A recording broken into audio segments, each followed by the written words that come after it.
And gentleman, सुनो DJ बंधन बाबू का ढोलकी और ईडीएम स्टाइल में। अबे बनो ही सहारी सुनेगे छाड़ी राही के गावे में, बनो ही सहारी सुनेगे छाड़ी राही के गावे में, हो गे राही के गावे में।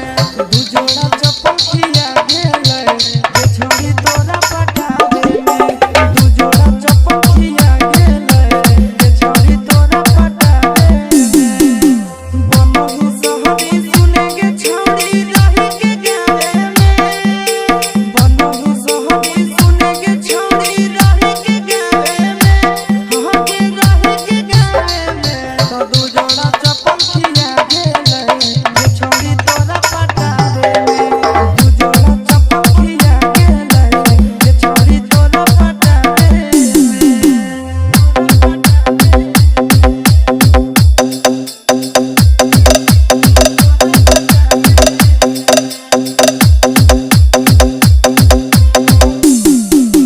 Bihari music, Bihari music, Bihari music, Bihari music, Bihari music.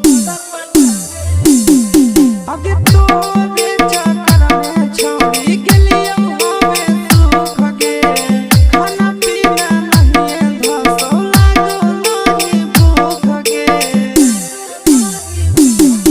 आगे तोरे चक्कर में छोड़ी गेलियौ हवे सुख गे, खाना पीना नहीं धसौ लागो नहीं भूख गे।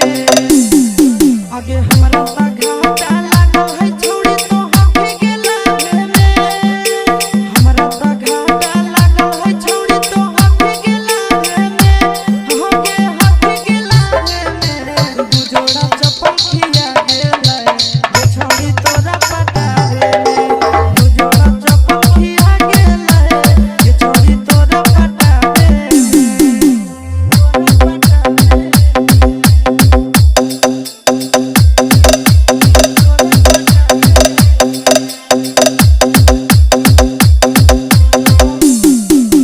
Bihari music, Bihari music, Bihari music, Bihari music, Bihari music.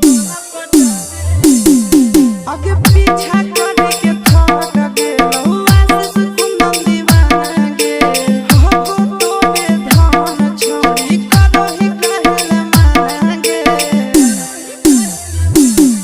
आगे पीछा करे के थक गेलौ नंदन कुंदन दीवाना गे, हको तोरे धान छोड़ी करही कहल माना गे।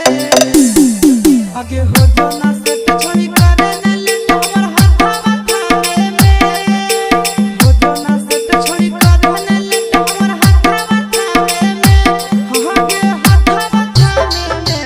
दू जोड़ा चप्पल खिया गेलै जे छोड़ी तोरा पटावे में, दू जोड़ा चप्पल खिया गेलै जे छोड़ी तोरा पटावे में। तो लेडीज एंड जेंटलमैन, सॉन्ग पसंद आए तो सब्सक्राइब करना और लिखना आता है तो कमेंट जरूर करना।